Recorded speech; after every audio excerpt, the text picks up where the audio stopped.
Just in my opinion, I proudly support Jim Lockridge and his mission, and I think that just because I connect with what we both come from similar places with the music community and stuff like that, I think that energy infused in politics is very, very important because it represents people our age, largely, you know? I'm pretty committed to the local politics here in Burlington and not particularly pleased with the direction of the city, so I wanted to make my voice known.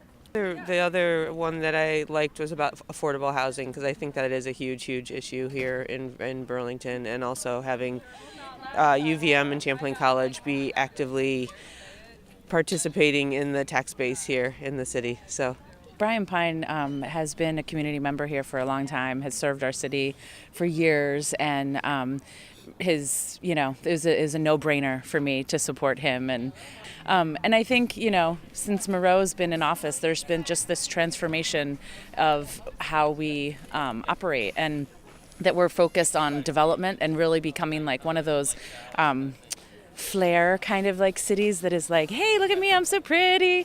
And I don't think that's what makes Burlington. I think that like we're progressive, and that we've been a highlight around the nation for the things that we do politically as like being, one of like active community participation. And so I really want to get back to those roots and the foundation and really have our community sort of be taking care of each other. Well, I would never miss voting, so I'm always here to vote.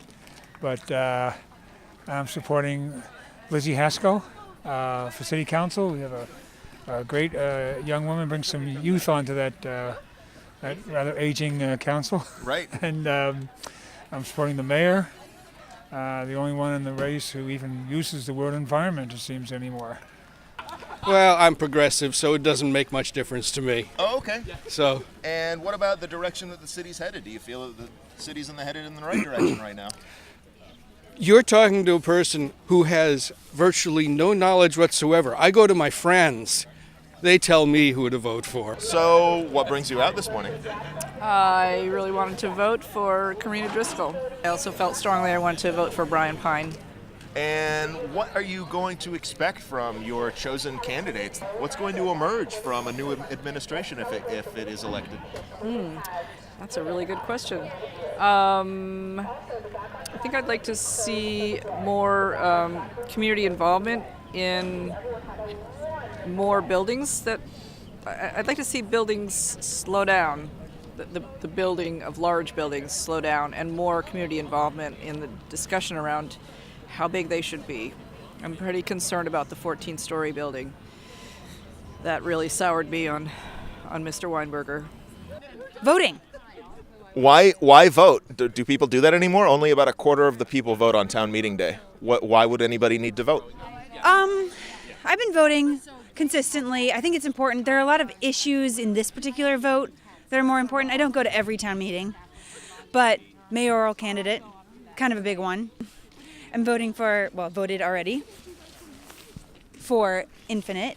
I was absolutely sure I didn't want to vote for Moreau, and I was actually pretty torn between Karina and Infinite until I started reading their pamphlets, and both of them were really strong.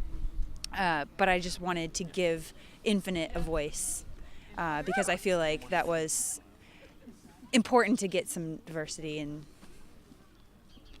change things up. I'm not afraid of change for its own sake, but I do want things in Vermont, in Burlington, to be different from other popular cities in the country that are growing so fast that the roads can't handle them and people just flock in. I don't want people to move here. I want some people to move here, but I don't want it to be overwhelming, the growth. That's one of the things I like about Vermont, is that it changes slowly.